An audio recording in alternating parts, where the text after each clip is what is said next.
Video games, a thing that has both brought the world together, but also caused this.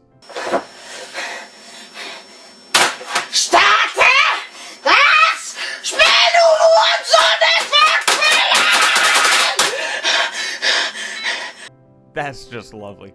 Hey Mr. Oliver, saw your recent video on video games that were created around food brands, and boy do I have a treat for you. These types of games didn't stay in the 90s like the Tamagotchi did. They're still alive and going. Unlike my Tamagotchi.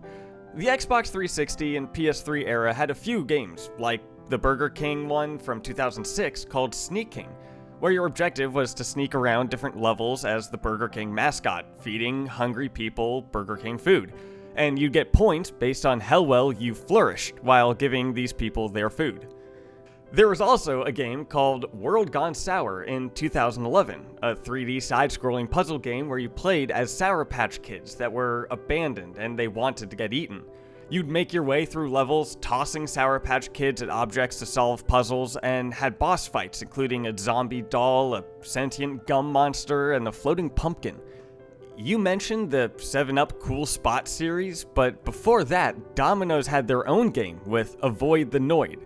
You played as a delivery man going through apartment buildings who had to avoid noids. Now, you'd think that the human might be the mascot or something, but no, it was the Noid. And you even play as them in the sequel. Now, look at that. Look at that terrifying looking character. There is a group of people in a board meeting that all decided that this was okay. The FPS shooter game that was Doom-inspired, Chex Quest, had 2 sequels, and even an HD remake. There is a full story arc going on in the series. Hooters had a racing game that had absolutely nothing to do with the Hooters franchise, except that at the end of each race, a Hooters girl would have a message for you. Come on, this way to the test track. M&M's had a slew of games ranging from platformers to racing games to party games, and none of them were that good.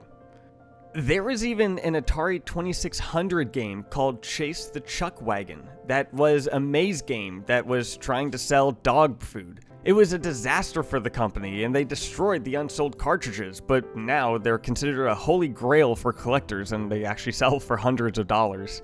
And these food brand games didn't just stay on consoles. Bush Beans had a mobile game that was an endless runner where you collected ingredients for their baked bean recipes. And Doritos released a VR game where you collect Doritos, dodge objects, and shoot monsters.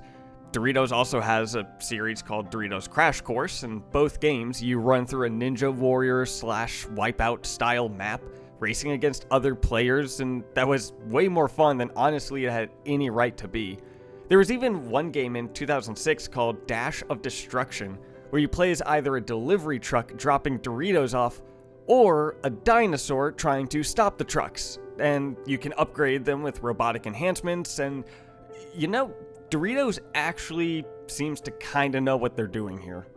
But John, those are all appetizers. There is one game that I can't believe you did not bring up when talking about food brand video games, and that would be I Love You, Colonel Sanders, a finger-licking-good dating simulator. Yeah. In 2019, KFC paid a company to develop a game where you try to date the Colonel while being a student at one of his chef schools. Look at the art for this game.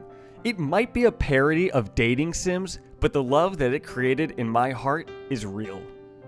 I also want to mention Wendy's Feast of Legends, which is a tabletop RPG game akin to Dungeons & Dragons, where you have 3 different playstyles stylized as different orders, each with their own subclasses, skills, leveling bonuses. If anyone that is watching is interested, there is a link to where you can view the document in the description down below if you want your next D&D session to be a bit spicy.